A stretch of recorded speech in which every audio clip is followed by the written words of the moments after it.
আপনি যে আবু জেহেলকে কাফের বলেন, আপনি যে আবু তালেবকে কাফের বলেন, আপনি যে আবু জেহেলকে কাফেরদের সর্দার বলেন, তারাও কিন্তু আমার আপনার মতো মুসলমান ছিল। আপনি বিশ্বাস করেন আর না করেন, কেননা আবু জেহেল বলতেছে বদরের যুদ্ধের আগে, আল্লাহুম্মা আনসুর আহদাল ফিয়াতাইন। কাবা ঘরে গিয়ে আবু জেহেল আল্লাহর দরবারে হাত তুলে বলতেছে, আল্লাহ, আজকে বদরের যুদ্ধে আমি মুহাম্মাদের মুখামুখি, এই যুদ্ধে যারা হকের নিকটবর্তী তুমি তাদেরকে বিজয় দান করো। আব্দুল মুত্তালিব কার কাছে দোয়া করতেছে? কার কাছে? তার মানে আবু জেহেল আল্লাহর উপর বিশ্বাস করে না করে না? করে। আর যে আল্লাহর উপর বিশ্বাস করে সে কি মুসলমান নয়?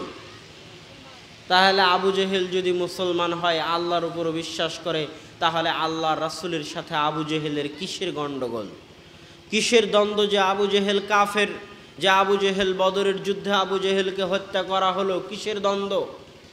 আল্লাহর রাসূলের দাদা আব্দুল মুত্তালিব যখন কাবা ঘর ধ্বংস করতে আসলো, আলাম তারা কাইফা ফাআলা রাব্বুকা বিআসহাবিল ফিল আলাম ইয়াজআল কাইদাহুম ফি তাদলিল ওয়া আরসালা আলাইহিম তায়রান আবাবিল তারমিহিম বিহিজারাতিম মিন সিজ্জিল ফাজআলাহুম কাআসফিম মাকুল।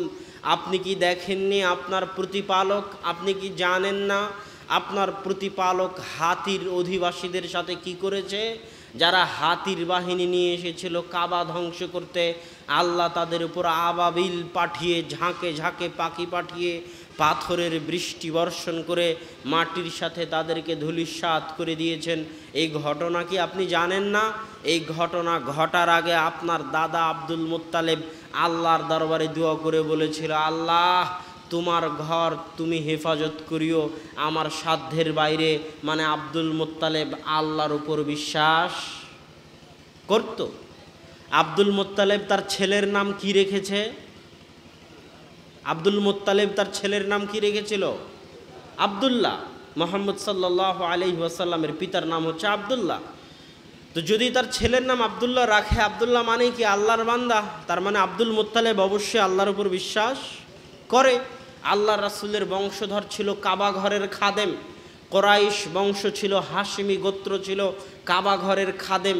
হজে মানুষ আসলে হাজিদেরকে পানি পান করানো, জমজমের পানি পান করানোর দায়িত্ব ছিল আল্লাহ রাসূলের চাচা আব্বাসের।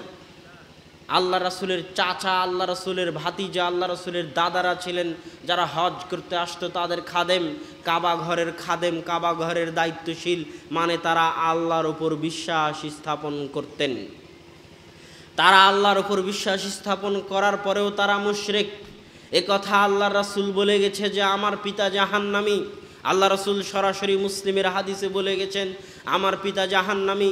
আবু জেহেল মুশরিক, আল্লাহর কাছে দোয়া করার পরেও এই আবু জেহেল যেমন আল্লাহর উপর বিশ্বাস করত, আব্দুল মুত্তালিব যেমন আল্লাহর উপর বিশ্বাস করত, এই রকম আল্লাহর উপর বিশ্বাসকারী মুশরিকের সংখ্যা বাংলাদেশে হাজারো, লাখো, অগণিত।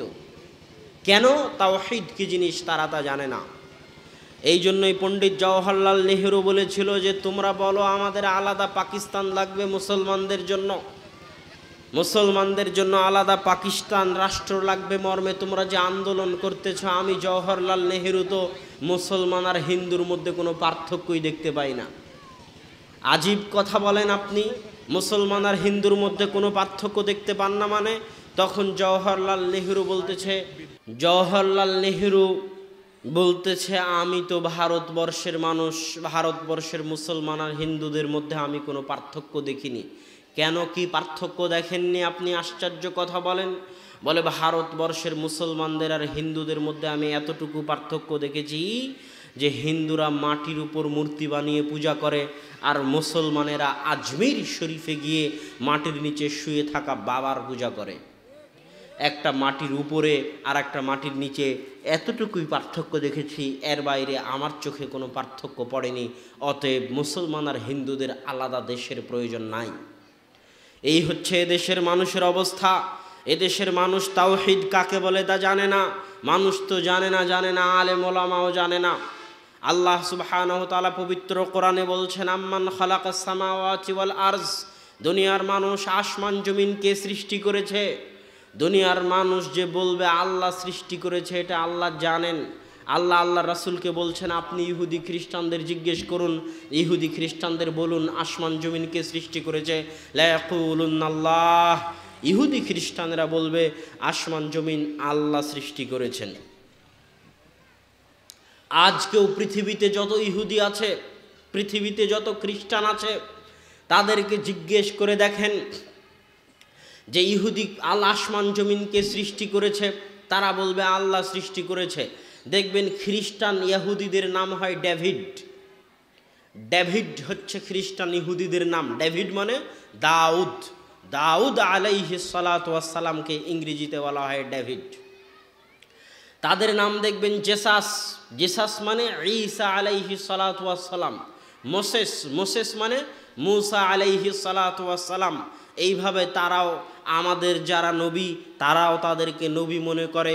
শুধু শেষ নবী মুহাম্মদ সাল্লাল্লাহু আলাইহি ওয়াসাল্লাম ব্যতীত তারাই বানু ইসরাইল।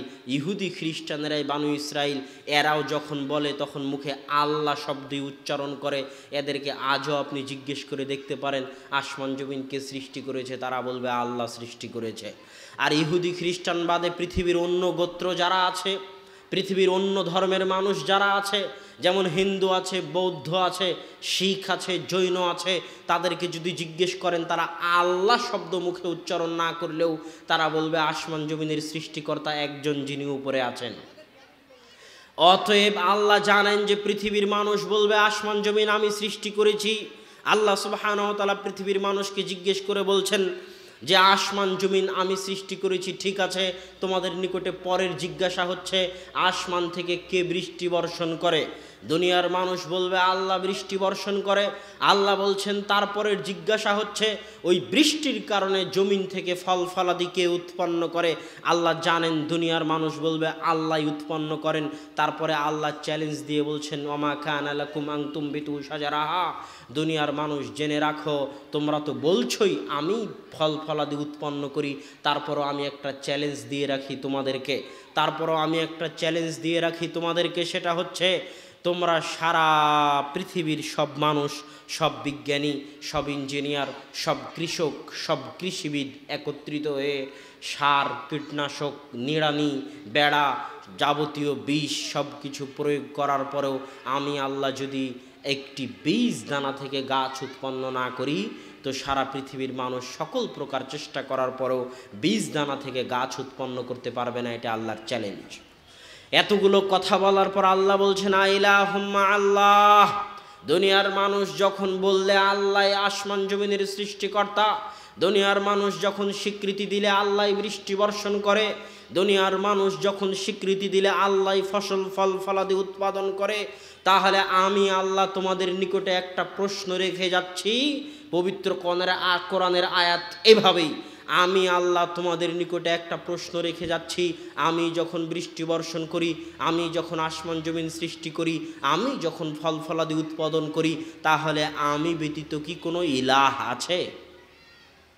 এটা আল্লাহর জিজ্ঞাসা দুনিয়ার মানুষের কাছে। এর উত্তর দুনিয়ার মানুষ খুঁজবে। কোরআন আজও এইভাবেই আছে। 1400 বছর ধরে মানুষের কাছে, মানুষের কানে, মানুষের মগজে, মানুষের বিবেকে কোরআনে জিজ্ঞাসা করেই যাচ্ছে। কিয়ামত পর্যন্ত কোরআনে জিজ্ঞাসা করেই যাবে। তারপরের আয়াতে আল্লাহ বলছেন, দুনিয়ার মানুষ পৃথিবীকে শূন্যে, আম্মাং জাআলাল আরদা কারারা, পৃথিবীকে শূন্যে কে স্থির করেছে?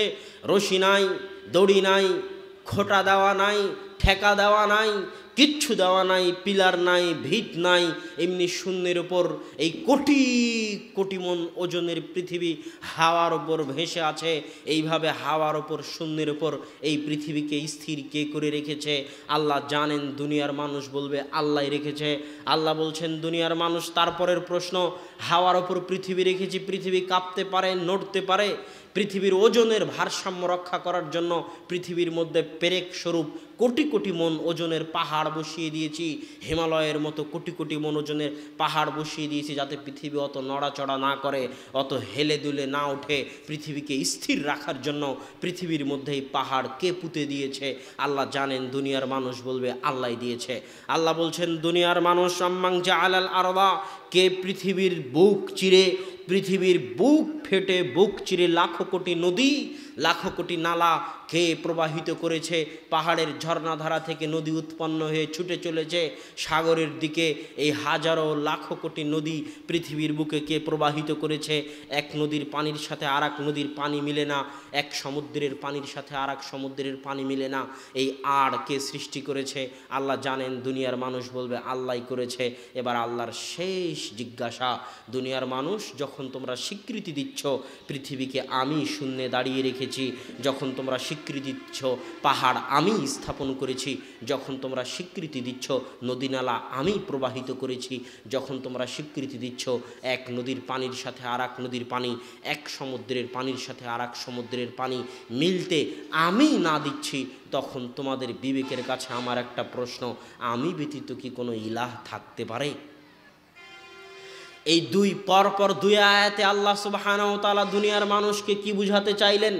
পরপর দুই আয়াতে আল্লাহ আপনাকে বুঝাতে চাচ্ছেন, কোরআন কিন্তু মুহাম্মদ সাল্লাল্লাহু আলাইহি ওয়াসাল্লামের উপর, শুধু মুহাম্মদ সাল্লাল্লাহু আলাইহি ওয়াসাল্লামের উপর অবতীর্ণ হয়েছে এমন নয়, কোরআন আপনাদের সবার উপর অবতীর্ণ হয়েছে, সবার জন্য এসেছে, সবার কাছে এসেছে, সবার সাথে কথা বলতে এসেছে মাধ্যম মুহাম্মদ সাল্লাল্লাহু আলাইহি ওয়াসাল্লাম। অতএব কোরআনের প্রশ্ন আপনার নিকটেও। আল্লাহ এই দুই আয়াতে, কোরআন এই দুই আয়াতে আপনাকে কি বুঝাতে চাচ্ছে? কোরআন এটাই বুঝাতে চাচ্ছে, কোরআন জানে, আল্লাহ সুবহানাহু তাআলা জানে যে দুনিয়ার মানুষ আমাকে সৃষ্টিকর্তা হিসেবে মানলেও আমাকে ইলাহ হিসেবে মানে না। দুনিয়ার মানুষ আমাকে বৃষ্টি বর্ষণকারী হিসেবে মানলেও আমাকে ইলাহ হিসেবে মানে না। দুনিয়ার মানুষ আমাকে ফসল উৎপাদনকারী হিসেবে মানলেও আমাকে ইলাহ হিসেবে মানে না। দুনিয়ার মানুষ আমাকে রিজিক দাতা হিসেবে মানলেও আমাকে ইলাহ হিসেবে মানে না। তার মানে আল্লাহকে রিজিক দাতা হিসেবে মানা, আল্লাহকে বৃষ্টি বর্ষণকারী হিসেবে মানা, আল্লাহকে সৃষ্টিকর্তা হিসেবে মানা আর আল্লাহকে ইলাহ হিসেবে মানা এক নয়। কথা মনে হয় আমি বুঝাতে পারিনি। কথা না বুঝতে পারলে আমার সাথে কথা বলতে হবে। কথা কি বুঝতে পেরেছেন? আল্লাহকে রিজিক দাতা হিসেবে মানা, আল্লাহকে সৃষ্টিকর্তা হিসেবে মানা, আল্লাহকে পালনকর্তা হিসেবে মানা আর আল্লাহকে ইলাহ হিসেবে মানা এক নয়। আবু জেহেল আল্লাহকে সৃষ্টিকর্তা হিসেবে মানত, আবু জেহেল আল্লাহকে পালনকর্তা হিসেবে মানত, আবু জেহেল আল্লাহকে রব হিসেবে মানত, কিন্তু আল্লাহকে ইলাহ হিসেবে মানত না। এমন হাজারো মানুষ আমাদের মধ্যে আছে, আমাদের সমাজে আছে, আমাদের গ্রামে আছে, যারা আল্লাহকে সৃষ্টিকর্তা হিসেবে মানে হিন্দুদের মতো, যারা আল্লাহকে রিজিকদাতা হিসেবে মানে ইহুদি খ্রিস্টানদের মতো, যারা আল্লাহকে পালনকর্তা হিসেবে মানে আবু জেহেলের মতো, যারা আল্লাহকে সকল কিছুর রক্ষণাবেক্ষণকারী হিসেবে মানে আব্দুল মুত্তালিবের মতো, কিন্তু আল্লাহকে ইলাহ হিসেবে মানে না। এমন মানুষের সংখ্যার অভাব নাই এই সমাজে।